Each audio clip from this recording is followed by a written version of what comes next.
to talk to? Did you call a U.S. President, Secretary of State, and say, if you keep militarizing Ukraine with NATO forces, this is going to be we're going to act? Мы постоянно об этом говорим. Мы постоянно об этом говорим. Мы обращались We talked about this all the time. We addressed the United States and European countries' leadership to stop these developments immediately, to implement the Minsk agreements. Frankly speaking, I didn't know how we were going to do this, but I was ready to implement them. These agreements were complicated for Ukraine. They included lots of elements of those Donbas territories' independence. That's true. However, I was absolutely confident, and I'm saying this to you now. I honestly believe that if we managed to convince the residents of Donbas, and we had to work hard to convince them to return to the Ukrainian statehood, then gradually the wounds would start to heal. When this part of territory reintegrated itself into a common social environment, when the pensions and social benefits were paid again, all the pieces would gradually fall into place. No, nobody wanted that.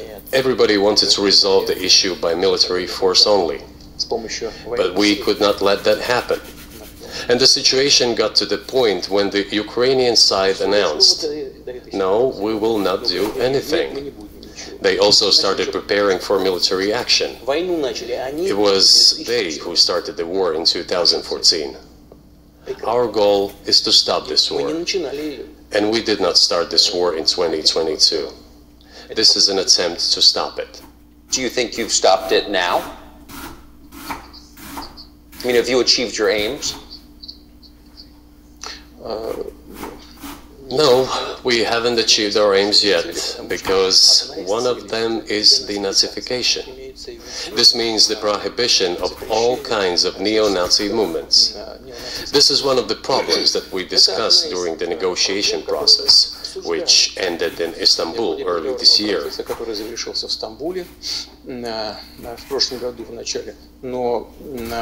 And it was not our initiative, because we were told by the Europeans, in particular, that it was necessary to create conditions for the final signing of the documents. My counterparts in France and Germany said, how can you imagine them signing a treaty with a gun to their heads? The troops should be pulled back from Kiev. I said, all right. We withdrew the troops from Kiev. As soon as we pulled back our troops from Kiev, our Ukrainian negotiators immediately threw all our agreements reached in Istanbul into the bin and got prepared for a long-standing armed confrontation with the help of the United States and its satellites in Europe. That is how the situation has developed, and that is how it looks now. But what is, pardon my ignorance, what is denazification? What would that mean? Да, вот я как раз хочу сейчас об этом сказать. Это очень важный вопрос. Денацификация. That is what I want to talk about right now. It is a very important issue. Denazification. After gaining independence, Ukraine began to search, as some Western analysts say, its identity. And it came up with nothing better than to build this identity upon some false heroes who collaborated with Hitler.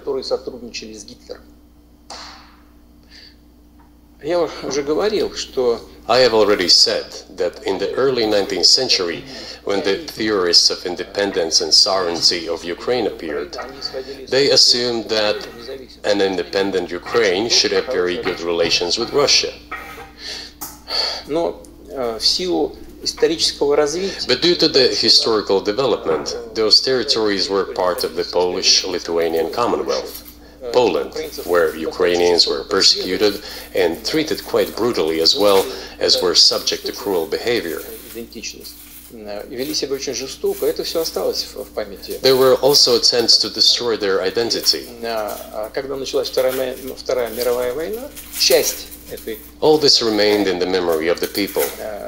When World War II broke out, part of this extremely nationalist elite collaborated with Hitler, believing that he would bring them freedom. Она начала сотрудничать с Гитлером, полагая, что The German troops, even the SS troops, made Hitler's collaborators do the dirtiest work of exterminating the Polish and Jewish population. Hence this brutal massacre of the Polish and Jewish population, as well as the Russian population too. которые с Гитлером сотрудничали. Вот отсюда вот эта жестокая резня. This was led by the persons who are well known, Bandera, Shukevich. It was those people who were made national heroes. That is the problem. And we are constantly told that nationalism and neo-Nazism exist in other countries as well. Yes, they are seedlings, but we uproot them. And other countries fight against them. But Ukraine is not the case. These people have been made into national heroes in Ukraine. Monuments to those people have been erected. They are displayed on flags. Their names are shouted by crowds that walk with torches, as it was in Nazi Germany.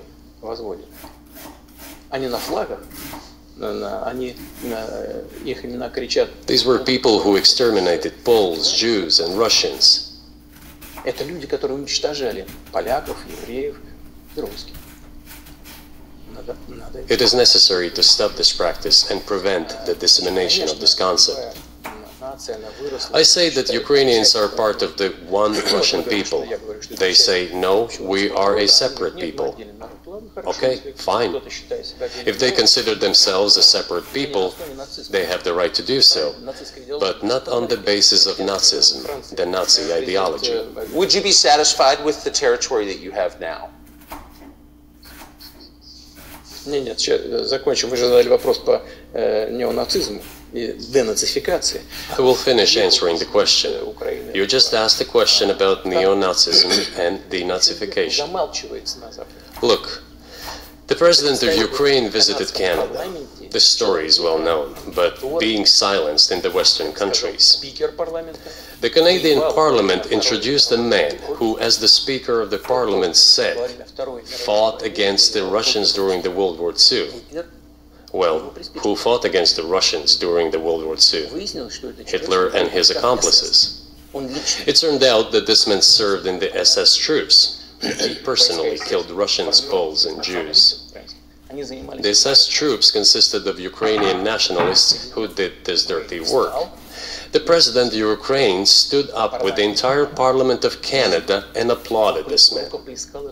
How can this be imagined? The president of Ukraine himself, by the way, is a Jew by nationality. Really, my question is, what do you do about it? I mean, Hitler's been dead for 80 years. Nazi Germany no longer exists.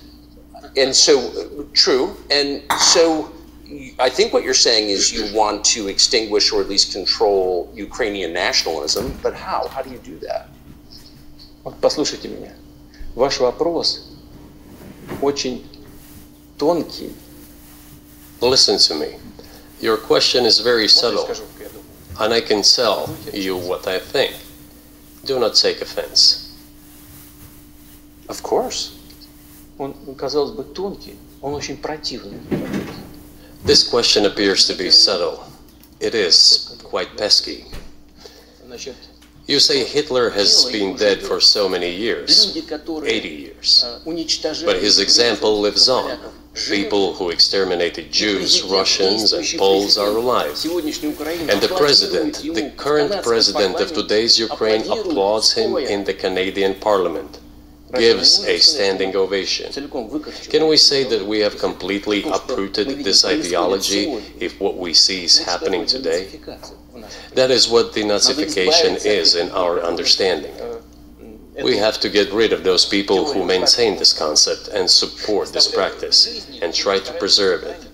That is what denazification is. That is what we mean. Right. My question was a little more specific. It was, of course, not a defense of Nazis, neo or otherwise. It was a practical question.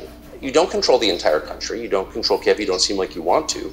So how do you eliminate a culture or an ideology or feelings or a view of history in a country that you don't control? What do you do about that? А вот знаете, как вам не покажется странным, в ходе переговоров в Стамбуле, You know, as strange as it may seem to you, during the negotiations in Istanbul, we did agree that we have it all in writing. Neo-Nazism would not be cultivated in Ukraine, including that it would be prohibited at the legislative level. Mr. Carlson, we agreed on that. This, it turns out, can be done during the negotiation process. And there's nothing humiliating for Ukraine as a modern civilized state. Is any state allowed to promote Nazism? It is not, is it? That is it.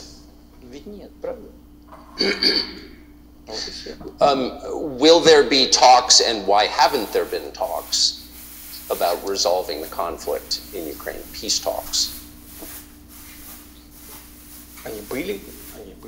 они дошли до очень высокой стадии согласования позиций, сложно. They have been. They reached a very high stage of coordination of positions in a complex process, but still they were almost finalized. But after we withdrew our troops from Kiev, as I have already said, the other side threw away all these agreements and obeyed the instructions of Western countries, European countries, and the United States to fight Russia to the bitter end. Moreover, the President of Ukraine has legislated a ban on negotiating with Russia. He signed a decree forbidding everyone to negotiate with Russia. But how are we going to negotiate if he forbade himself and everyone to do this? We know that he is putting forward some ideas about this settlement, but in order to agree on something, we need to have a dialogue. Is that not right? Well, but you wouldn't be speaking to the Ukrainian president, you'd be speaking to the American president. When was the last time you spoke to Joe Biden? I cannot remember when I talked to him. I do not remember. We can look it up. You don't remember? No. Why? Do I have to remember everything? I have my own things to do. We have domestic political affairs. Well, he's funding the war that you're fighting, so I would think that would be memorable. Well, yes, he funds, but I talked to him before the special military operation, of course. And I said to him then, by the way, I will not go into details, I never do, but I said to him then, I believe that you are making a huge mistake of historic proportions by supporting everything that is happening there, in Ukraine, by pushing Russia away. I told him repeatedly, by the way. I think that would be correct if I stop here. What did he say? Ask him, please. It is easier for you. You are a citizen of the United States. Go and ask him. It is not appropriate for me to comment on our conversation. But you haven't spoken to him since before February of 2022?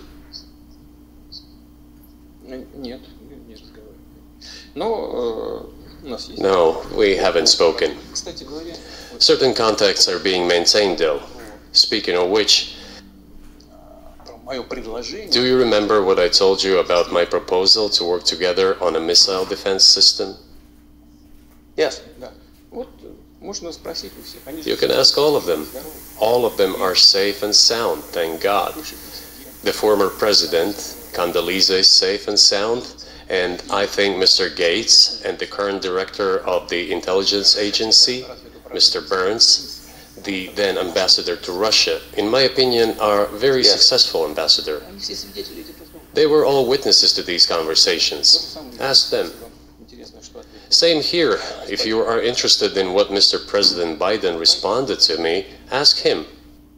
At any rate, I talked to him about it. I'm definitely interested, but from the outside, it seems like this could devolve or evolve into something that brings the entire world into conflict and could initiate a nuclear launch. And so why don't you just call Biden and say, let's work this out?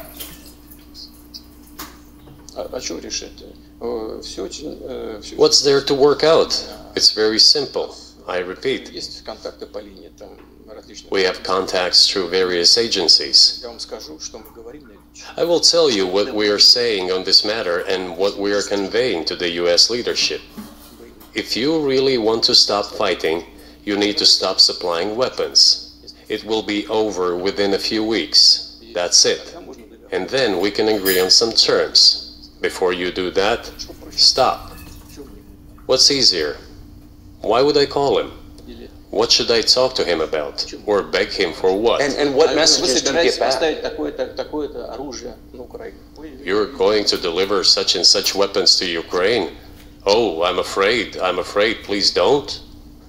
What is there to talk about? Do you think NATO is worried about this becoming a global war or a nuclear conflict?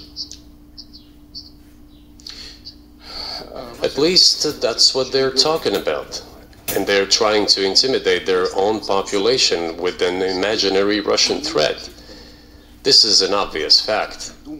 And thinking people, not Philistines, but thinking people, analysts, those who are engaged in real politics, just smart people, understand perfectly well that this is a fake. They're trying to fuel the Russian threat. The threat I think you're referring to is a Russian invasion of Poland, Latvia, expansionist behavior. Can you imagine a scenario where you sent Russian troops to Poland?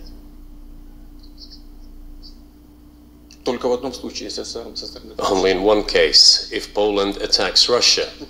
Why? Because we have no interest in Poland, Latvia, or anywhere else. Why would we do that? We simply don't have any interest. It's just threat-mongering. Well, the argument, I know you know this, is that, well, he invaded Ukraine, he has territorial aims across the continent, and you're saying unequivocally you don't.